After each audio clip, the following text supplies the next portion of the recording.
हमारा चांद, रात के आसमान में हमारा वो शांत साथी।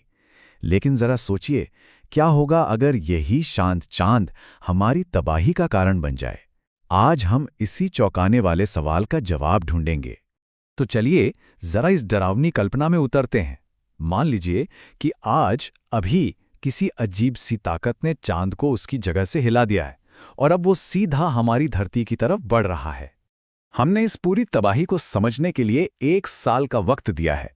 चांद को 3,84,000 किलोमीटर का सफर तय करना है।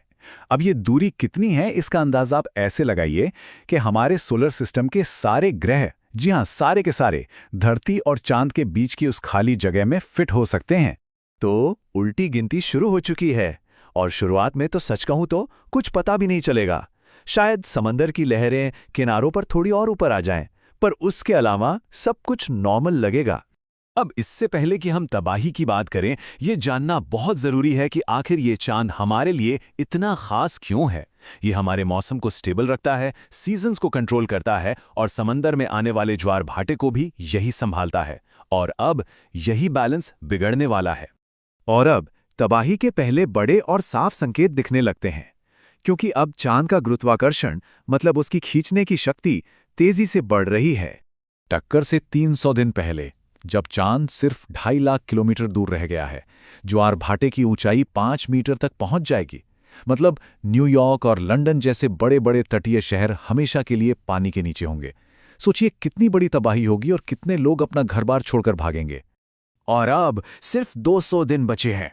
चांद हमसे सिर्फ 1 लाख किलोमीटर दूर है। अब ज्वार 30 मीटर ऊंचे हैं, यानी 10 मंजिला इमारत जितनी ऊंची लहरें।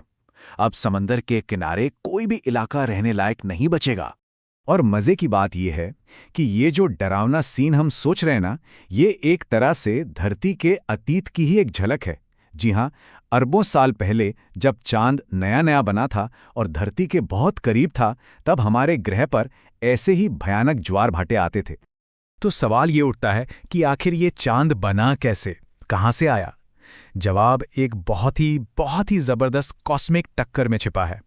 साइंटिस्ट का मानना है कि करीब 4.5 अरब साल पहले थिया नाम का एक ग्रह, जो लगभग मंगल ग्रह जितना बड़ा था, हमारी शुरुआती पृथ्वी से टकराया था और उसी जबरदस्त टक्कर से जो मलबा निकला, उसी से हमारा चांद बना। और इस थ्योरी का सबसे बड़ा सबूत हमें मिला अपोलो मिशन से। जो एस्ट्रोनॉट्स चांद से पत्थर के सैंपल लाए थे ना, जैसा कि डॉक्टर ओसिंस्की बताते हैं, वो पत्थर हमारी धरती के पत्थरों से इतने मिलते जुलते हैं कि लगता है दोनों एक ही मटेरियल से, एक ही घटना से बने हैं। तो चलिए वापस आते हैं अपनी उल्टी गिनती पर। अब खतरा सिर्फ समंदर से नहीं है, बल्कि हमारे पैरों के नीचे की जमीन भी हिलने वाली है। जैसे जैसे चांद पास आ रहा है, उसका गुरुत्वाकर्षण धरती की पिघली हुई चट्टानों की परत यानी मेंटल पर जबरदस्त खिंचाव डाल रहा है। और इसका नतीजा, पूरी दुनिया में लगातार भूकंप और जगह जगह ज्वालामुखी फटने लगेंगे। जो शहर बाढ़ से बच भी गए थे, अब वो इन जलजलों और लावा से तबाह हो जाएंगे। प्रशांत महासागर के चारों ओर का रिंग ऑफ फायर वाला इलाका, वो तो सबसे ज्यादा तबाही झेलेगा। दुनिया के 75% ज्वालामुखी और 90% भूकंप यहीं आते हैं। अब चांद के खिंचाव से ये इलाका पूरी दुनिया में मौत और तबाही का सेंटर बन जाएगा। लेकिन कहानी में अब एक बहुत बड़ा ट्विस्ट आने वाला है। हम सब सोच रहे हैं कि एक सीधी टक्कर होगी, है ना? पर साइंस के नियम कुछ और ही, कुछ बहुत ही अजीब चीज की तरफ इशारा कर रहे हैं। तो ये है कहानी का वो मोड़। एक बहुत जरूरी साइंटिफिक प्रिंसिपल है जो सीधी टक्कर को रोक देगा और एक ऐसा नतीजा सामने लाएगा जिसकी किसी ने कल्पना भी नहीं की होगी। इसे कहते हैं रोश लिमिट। ये धरती से करीब 18,000 किलोमीटर की दूरी पर एक तरह की अदृश्य लाइन है। जैसे ही चांद इस लाइन को पार करेगा, धरती का गुरुत्वाकर्षण चांद की अपनी ग्रेविटी से, मतलब उस ताकत से जो चांद को जोड़े रखती है, उससे ज्यादा ताकतवर हो जाएगा। तो टक्कर तो नहीं होगी, लेकिन जो होगा वो शायद उससे भी ज्यादा अविश्वसनीय है। धरती की ग्रेविटी चांद को सचमुच चीर देगी, फाड़ देगी। वो लाखों करोड़ों टुकड़ों में बिखर जाएगा, धूल के कणों से लेकर बड़े बड़े चट्टानों तक। और ये सारे टुकड़े धरती के चारों ओर शनि ग्रह की तरह एक शानदार रिंग बना लेंगे। तो अब हमारी धरती एक रिंग वाला ग्रह बन चुकी है। जमीन पर जो भी जिंदगी बची है, उसके लिए इसका क्या मतलब होगा? जिंदगी पूरी तरह बदल जाएगी। जहां पहले एक स्थिर मौसम था, अब आसमान से लगातार उल्काओं की बारिश होगी। हमारे सारे कम्युनिकेशन सैटेलाइट्स खत्म और एक नए ठंडे युग की शुरुआत होगी। इन रिंग्स की वजह से धरती एक अंधेरी और ठंडी जगह बन जाएगी। ये सूरज की रोशनी को रोकेंगी, जिससे पेड़ पौधों का खाना बनाने का प्रोसेस यानी फोटोसिंथेसिस रुक जाएगा। हवा में ऑक्सीजन कम होने लगेगी। तापमान करीब 8 डिग्री सेल्सियस तक गिर जाएगा, जिससे एक नया आइस एज आ सकता है।